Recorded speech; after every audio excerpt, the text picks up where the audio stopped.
Hannah. Welcome back to my channel. I set a goal to read a certain percentage of my books from BIPOC authors this year. Now that I was able to track that and actually have a number, I really want this video to not only be a check-in for myself, make sure I am reading books not only from BIPOC authors, but also that has queer character representation, because I want to make sure that I'm keeping up with that and trying to broaden my own horizons, do my own research, and hopefully be a well-rounded reader from it. So two of my releases, one that came out in February and one that's coming out in March, that'll already have come out by the time this video is posted, are both written by Black women. So I thought this was a good check-in point for me to make sure that I am not only on track with my goals of reading from BIPOC authors and books with queer characters, but also making sure that hopefully I can exceed those goals. So I think it's really important to not only set goals, but then to also check in with yourself. So that's what this video is going to be. And I'm super excited for these two books specifically. They were in my pre-orders video, which I realize I'm referring a lot to this year, but I'm super excited to get into both of these books. And I feel like these books are very different. So if you're also trying to read more diversely this year, I'm going to say this now before reading the books. I'm guessing these two are going to be very good recommendations, at least for me personally, because one is an author where after reading this most recent book, I will have read her entire discography. And then the next book, I haven't read the entire author's discography, but I do like this specific series by her. So I'm excited to talk about both of those. The day I'm recording this is March 1st. So I only have one book physically in my hand, which is Tender Beast by Lizelle Samberry. She is one of my auto-buy authors. I absolutely adore her work. I discovered her with the Blood Like Magic duology. Blood Like Fate was my favorite book when I did my 2023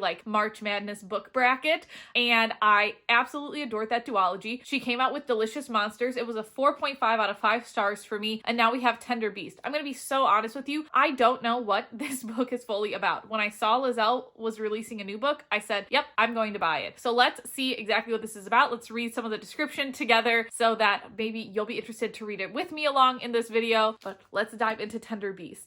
Sunny Bear, I'm definitely going to have to look up the pronunciation of the last name. It is Behre. So Sunny Bear has 4 siblings, but only one is a murderer. With the death of Sunny's mother, matriarch of the wealthy Bear family, Sunny's once picture-perfect life is thrown into turmoil. Her mother had groomed her to be the family's next leader, so Sunny is confused when the only instruction her mother left is a mysterious note, "Take care of Dom." The problem is her youngest brother Dom has always been a stranger to Sunny, and seemingly a dangerous one if found guilty of his second-degree murder charge. Still, Sunny is determined to fulfill her mother's dying wish. When a classmate is gruesomely murdered and Sunny finds her brother with blood on his hands, her mother's simple request becomes a lot more complicated. Dom swears he's innocent, and although Sunny isn't sure she believes him, she takes it upon herself to look into the murder, a task made all the more urgent by the discovery of another body and another. As Sunny and Dom work together to track down the culprit, Sunny realizes her other siblings have their own dark secrets. Soon, she may have to choose: preserve the family she's always loved, or protect the brother she barely knows and risk losing everything her mother worked so hard to build. Clearly, this is more of a psychological thriller type horror book. YA for sure, just thinking of, what I'm assuming the ages are. It does say ages 14 and up on the front cover, and Lizelle typically has content warnings at the beginning of her books. She had one with Delicious Monsters and with Blood Like Magic and with Blood Like Fate. So I am assuming that there is one here, so let's see what the content warning is. This is in the author's note section, so I won't read the full author's note, but I am going to read the content warnings that are on here. To note, she does put other content warnings on her website if it comes to her attention later. So we have death of a parent / grief, animal death, on-page cow and lizard, off-page reference but not described cat, off-page reference and somewhat described unspecified animals, mentions of self-harm / suicide, drinking and drug use, infidelity, discussions of toxic inmate relationships, detailed body horror, gore, violence, death includes child death. Obviously quite a bit of content warnings, but again, it does say 14 and up, so that is something to be aware of, that yes, there are content warnings, but nothing that makes this book an adult book. So we have a YA psychological thriller / horror on our hands. And then the next book, which I don't have on my hands yet because it's actually releasing March 5th, is This Could Be Us by Kennedy Ryan. That is the second book in the Skyland universe. Before I Let Go is the first one, which I know was a huge huge book. I remember making a video buddy reading this with a friend, and I remember saying that if there was someone's story I wanted to come next, I wanted it to be Soledad's story specifically, and that is whose story we're getting, which I am super, super excited about. I can't wait to go and get it the day it releases, and I am hopefully going to give you more of a description once I physically have it in my hands. But obviously this is going to be more of an adult book. I don't know if it's classified as an adult romance actually, because I learned that romances are guaranteed to have happy ever afters. Like, you can't classify something as a romance if there's not a happy ever after. Like, for example, Romeo and Juliet, I guess, isn't a romance, it's a love story.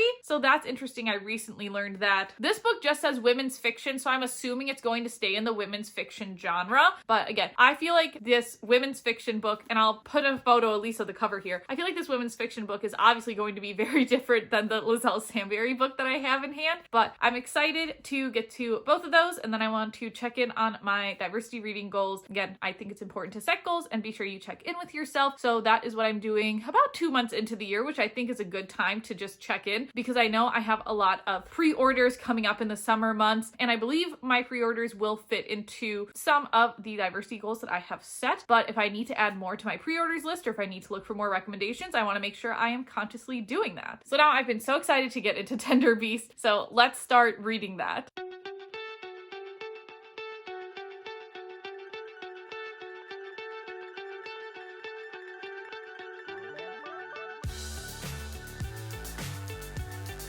All right, it's been a little while since I talked. I just had one of those work weeks where I feel like I was yapping so much during the day. I could not continue to yap at night about books, but I am recording this on Friday morning. My boss is on vacation, so hopefully I'm not talking as much today. Let me tell you kind of where the week has gone with our diversity reading check. On Tuesday, I did finish Tender Beast. I don't fully know what I'm going to rate this yet. I think it's like, it was almost really a good book for me, like a really 5-star read for me. I was just a little irritated, and I understood the point of this, of the narrow-sightedness view of our main character, but it's also in first person, so we were really immersed in that first person point of view. So that's the only point that I'm really struggling with, I guess, is what do I want to give it, even though I was really annoyed with the main character, but I also understood why the main character was so annoying based off of how the book was written. I thought the plot twists were fantastic in this book. The spooky vibes were all there. Cult vibes were there. I thoroughly enjoyed this as a YA psychological thriller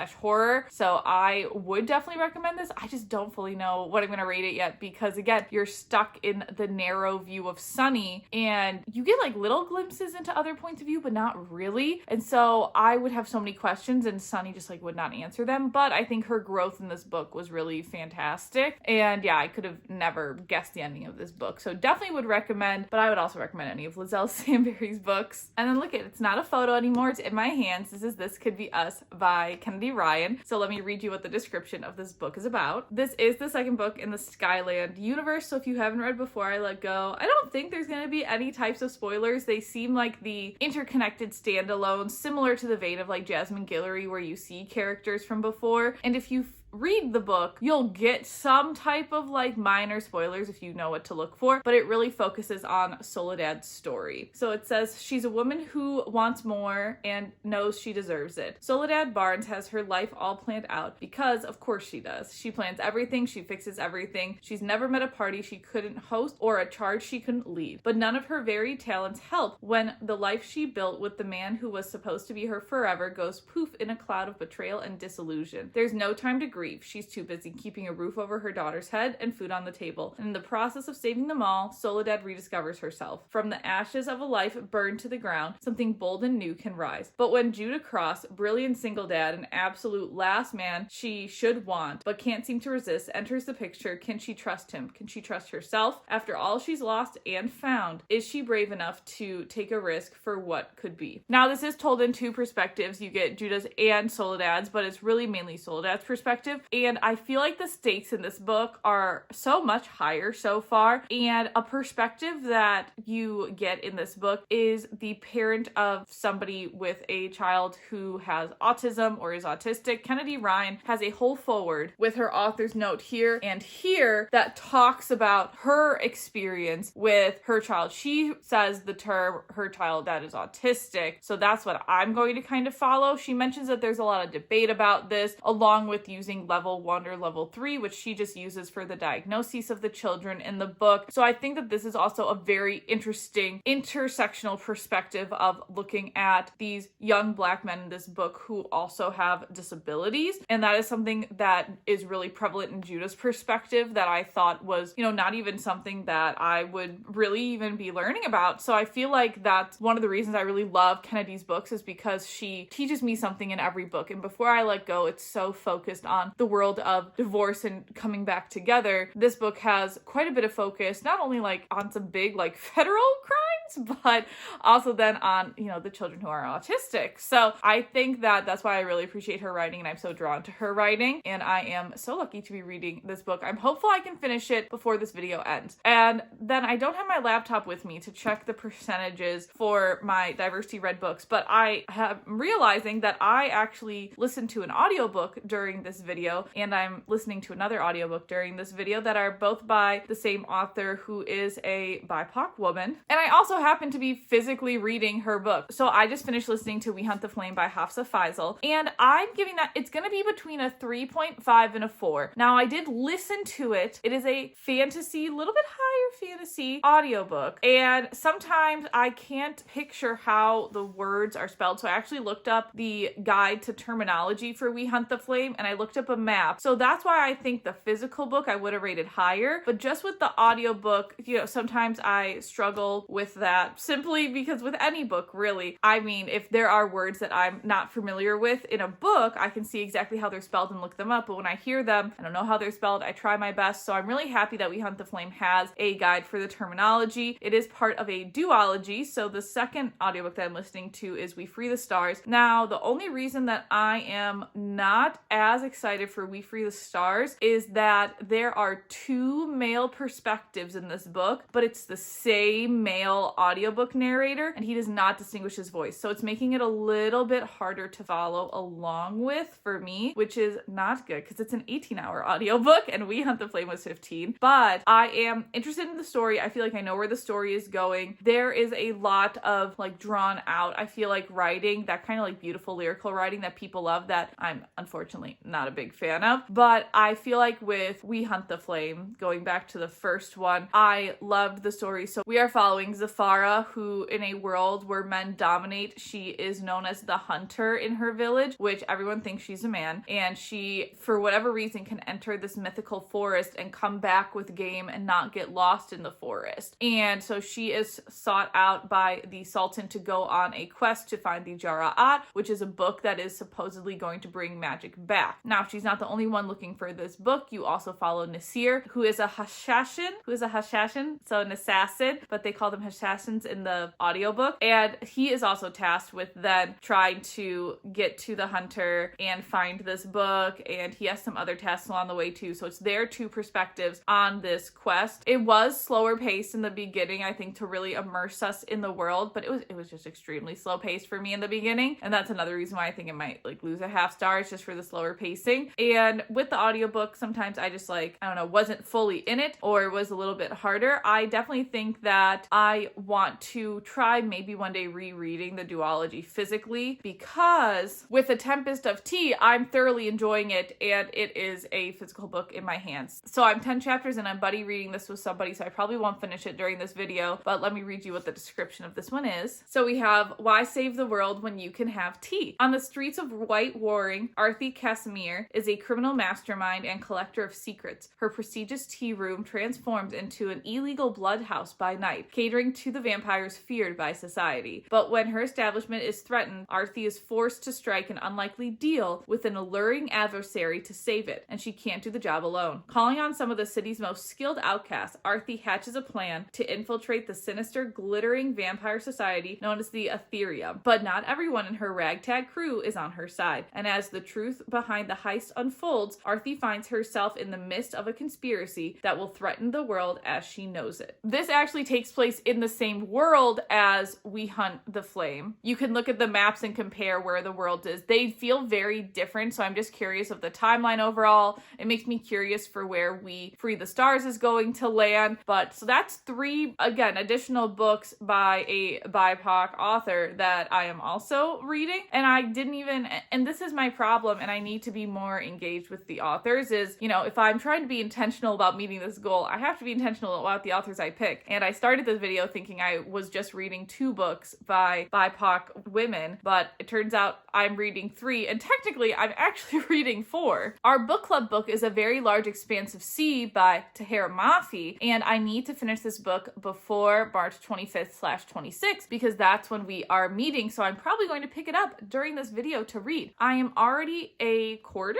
No. I'm already about a little over a third of the way through, so let me read to you what this book is about. It's 2002, a year after 9/11, and Shirin has just started at yet another school. It's extremely turbulent time for the world, but also for someone like Shirin, a 16-year-old Muslim girl who's tired of being stereotyped. Shirin is never surprised by how horrible people can be, but she's tired of the rude stares, the degrading comments, even the physical violence she endures as a result of her race, her religion, and the hijab she wears every day. She decided long ago not to trust anyone anymore, and she doesn't expect or even try to fit in anywhere or let anyone close enough to hurt her. Instead, she drowns her frustrations in music and spends her afternoons breakdancing with her brother. But then she meets Ocean James. He's the first person in forever who really seems to want to get to know Shirin. It terrifies her. They seem to come from 2 irreconcilable worlds, and Shirin has had her guard up for so long that she's not sure she'll ever be able to let it down. So this is, again, our book club pick. I would say this is obviously more of a contemporary YA book. And I don't believe it's considered a romance, which I kind of like because I learned romances like kind of have the spoiler in it. So I really like that. I'm really enjoying this so far. And like I said, I'm probably also going to pick it up this weekend because I need to read it before book club. So in terms of not only reading from diverse authors, but I feel like the genres I'm reading are pretty diverse too, which is good because we have like contemporary YA. This is more of a like fantasy heist book. I believe it's also YA. And then for the We Hunt the Flame and We Free the Stars duology, I feel like that's like a higher fantasy YA duology. So I guess somewhat still in the realm of fantasy. Those two are kind of similar. And then we have an adult contemporary romance. It does say contemporary romance on the back. And then we have our YA psychological thriller. So I feel like there is not only diversity in the authors, but there's diversity in the genres, which I really like. I feel like that shows that everybody can read diversely. I feel like, again,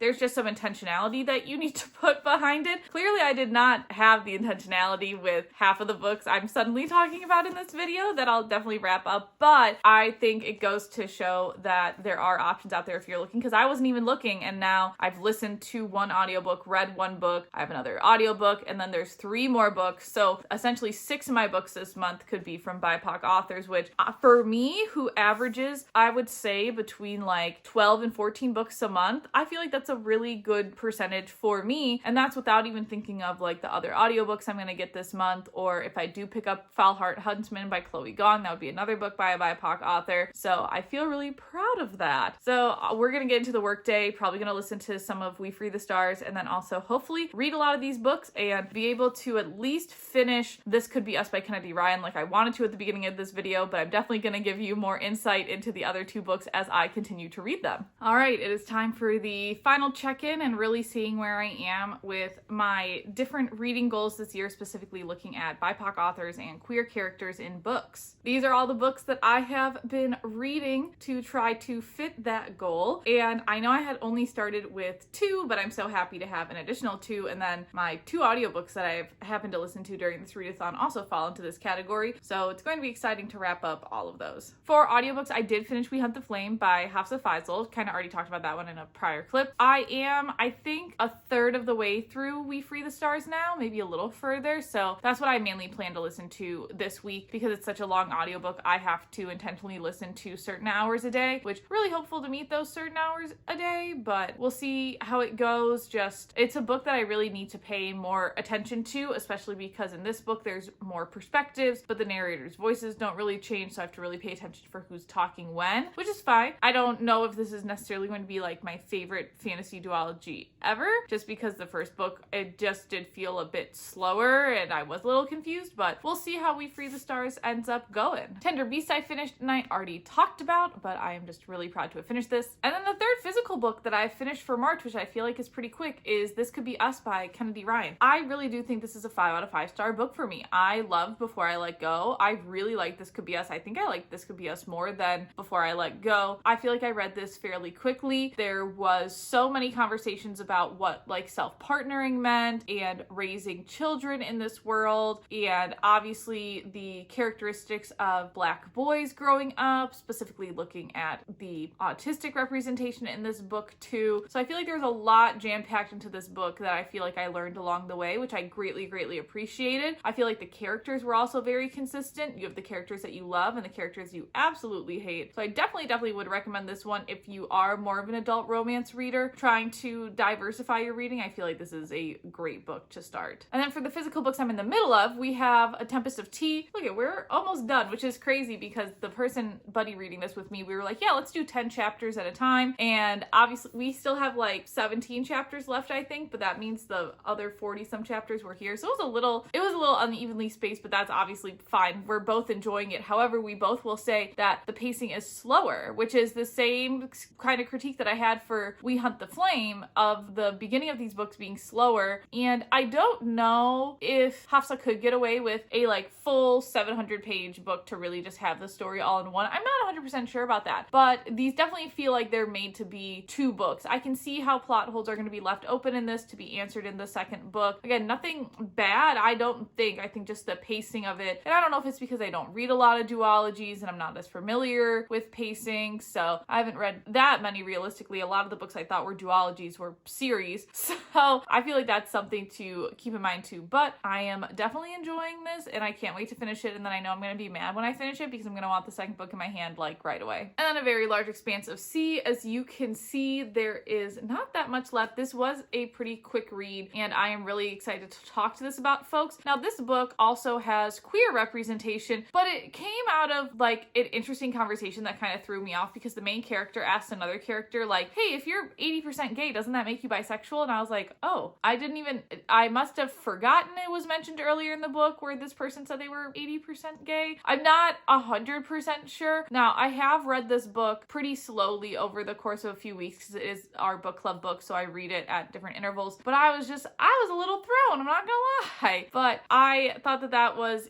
something where this clearly has a queer character. I try not to say that books have queer characters unless it's pretty explicit that they are queer. I don't like to make assumptions. For example, in We Free the Stars, a character is talking about how they never really looked for that romantic attraction with somebody and it was never something that they really had. And so I don't know if that person is then like asexual, aromantic. Since it's not explicitly said, I'm personally not counting that, just because again, I don't want to make assumptions or anything like that. So I feel like that's kind of where I'm going moving forward. And so now it's time for the stats. I have my handy dandy laptop. So let's see where we are landing at after the books we finished. So I'm not counting the other two that I'm currently reading. I also am looking behind me at the books that I plan to read and haven't read yet. So I'm not counting any of those. I'm only counting the books that I've completely finished. So far this year, I've read 33 books, which I feel like is pretty good for me. My goal is 104. So in theory, to be on track right now, I think I would have only needed to be at around like 20.